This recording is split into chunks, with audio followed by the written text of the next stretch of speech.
जयेश भाई कि जो मेरे पिता थे अच्छे प्रभु के भगत थे, अच्छी उन्होंने अपनी भक्ति की, लेकिन कहते हैं ना जितना कष्ट अपने जीवन में लिखा होता है वो हमें भोगना पड़ता है। और शायद वो थोड़ा सही रास्ते पे चलने की कोशिश करता है, उसके जीवन में थोड़े कष्ट ज्यादा आते हैं। बिल्कुल।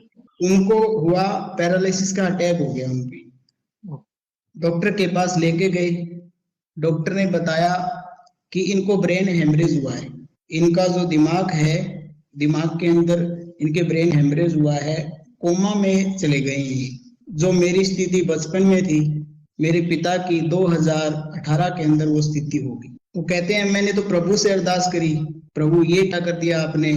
अब प्रभु नहीं करने वाले हम उस टाइम अज्ञानतावश ये बात बोल देते हैं, वो हमारे कर्म होते हैं जो हमें कष्ट देते हैं, या हमारे कोई पूर्व जन्म के भी कर्म हमारे इस जन्म में पूरे होने होते हैं।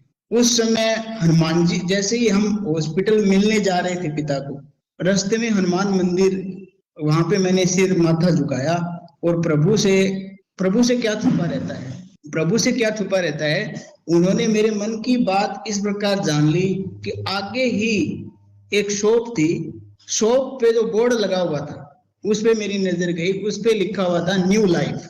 अब उससे मेरे को पता नहीं क्या एनर्जी मिली कि मेरे को ऐसे लगा कि प्रभु ने संकेत दे दिया, अब यहाँ से न्यू लाइफ जरूर मिलेगी।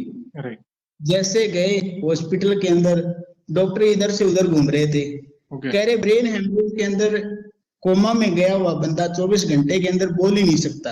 आपके पिता बात कर रहे हैं, सारी मेमोरी उनकी पहले जैसी है, सबको पहचान रहे हैं। उनकी रिपोर्ट उनको कह रहे हमें रिपोर्ट समझ में नहीं आ रही। जो बंदा हमेशा हम सोच रहे थे कि बेड पे रहेगा, वो बंदा उठ के बैठा हुआ है, कह रहा है मेरे को भोजन चाहिए, भूख लगी हुई है। हम गए उनके पास, जाते बोले ठीक हो, हमें पूछ रहे हैं वो आगे से, कह रहे ठीक हो। हम उनको कह रहे हैं हम तो बिल्कुल ठीक है, आपको देख के बहुत अच्छे हैं। हम घर आ गए, 2 दिन बाद उनको छुट्टी मिल गई, मतलब हष्ट पुष्ट हो गए बिल्कुल अच्छी तरह। पर उनका जो कहते हैं ना पैरालिसिस होने के बाद कुछ ना कुछ शरीर का जो हिस्सा है वो डैमेज हो जाता है।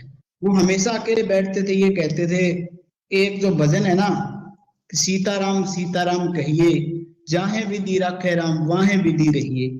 कहे जिस स्थिति में भगवान ने हमको रखना है ना, हमें उसमें खुश रहना चाहिए।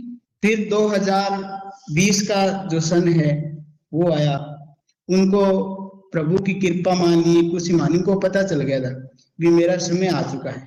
वो जिस रास्ते उनको थोड़ा दिक्कत हुई, शरीर में हलचल हुई, उनको अंदेशा हो गया था कि तेरे को अटैक दोबारा आया है। हमने जिद की जयपुर चलते हैं, वहां बड़े डॉक्टर से इलाज करवाएंगे। उन्होंने वो रास्ता चुना जिस रास्ते वो सालासर जाया करते थे, बालाजी के मंदिर, इस रास्ते चलेंगे। चलो ठीक है, आपकी मर्जी है, उस रास्ते चलेंगे। उन्होंने गांव की हमारी गौ मैया जो है, उनकी गौशाला है, वहां से पानी भरवाया, घर से पानी नहीं लिया। कह रहे रास्ते में पानी की आवश्यकता हो सकती है, आप पानी भर लो यहाँ से। गौशाला का पानी भरवाया, उसी रास्ते जा रहे थे, रास्ते में हनुमान मंदिर आया एक छोटा सा। कह रहे भाई यहाँ गाड़ी रोक दो, गाड़ी रुकवा ली। कह रहे इतने कष्ट उनको, ऐसा हमें ऐसा लगा कि उनको हनुमान जी महाराज दिख रहे हैं। कह रहे इतने कष्ट मेरे को देने थे तो चलो दे दिए, पहले ही आ जाते, पहले ले जाते। इतना कह के वो ऐसे, ये मान के चलो कि ऐसे बड़े भाई बैठे थे पास में, उन्होंने उनके कंधे पे सर रख दिया, मैं भी था साथ में, कंधे पे सर रख दिया, और हमें नहीं पता कि कब वो प्रभु के चरणों में चले गए। हमने वो जो गौशाला से जो पानी भरवाया था, वो 4 बूंदे पानी उनके जरूर उनको दिया जाते वक्त वो पिया उन्होंने, और प्रभु का नाम लेते लेते वो पता नहीं प्रभु के चरणों में कब चले गए। और ऐसा हुआ कि जैसे उनको कुछ हुआ ही नहीं, वो किसी यात्रा पे जा रहे हैं, और उसी रास्ते जिस रास्ते वो सालासर जाया करते